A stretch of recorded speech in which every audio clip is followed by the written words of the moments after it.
Première épître de Paul à Timothée, chapitre 1er.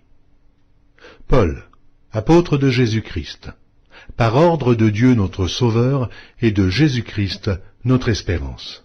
À Timothée, mon enfant légitime en la foi, que la grâce, la miséricorde et la paix te soient données de la part de Dieu le Père et de Jésus-Christ notre Seigneur.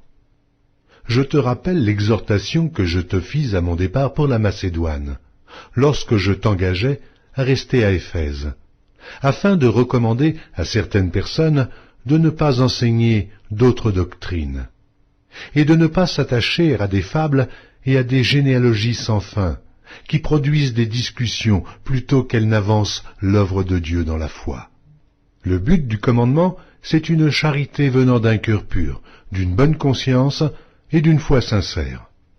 Quelques-uns s'étant détournés de ces choses, se sont égarés dans de vains discours. Ils veulent être docteurs de la loi, et ils ne comprennent ni ce qu'ils disent, ni ce qu'ils affirment.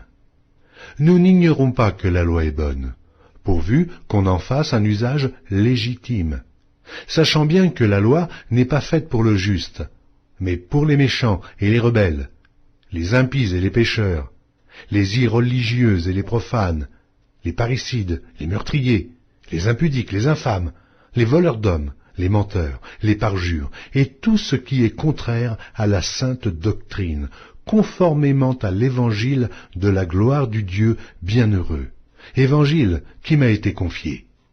Je rends grâce à celui qui m'a fortifié, à Jésus-Christ notre Seigneur, de ce qu'il m'a jugé fidèle, en m'établissant dans le ministère, moi qui étais auparavant un blasphémateur, un persécuteur, un homme violent, mais j'ai obtenu miséricorde, parce que j'agissais par ignorance, dans l'incrédulité.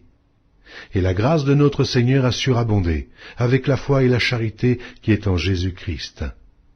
C'est une parole certaine et entièrement digne d'être reçue, que Jésus-Christ est venu dans le monde pour sauver les pécheurs, dont je suis le premier. Mais j'ai obtenu miséricorde, afin que Jésus-Christ fit voir en moi le premier toute sa longanimité, pour que je servisse d'exemple à ceux qui croiraient en lui pour la vie éternelle. Au roi des siècles, immortel, invisible, seul Dieu, soit honneur et gloire au siècle des siècles. Amen. Le commandement que je t'adresse, Timothée, mon enfant, selon les prophéties faites précédemment à ton sujet, c'est que, d'après elles, tu combattes le bon combat, en gardant la foi et une bonne conscience. Cette conscience, quelques-uns l'ont perdue, et ils ont fait naufrage par rapport à la foi. De ce nombre sont Hyménée et Alexandre, que j'ai livrés à Satan, afin qu'ils apprennent à ne pas blasphémer.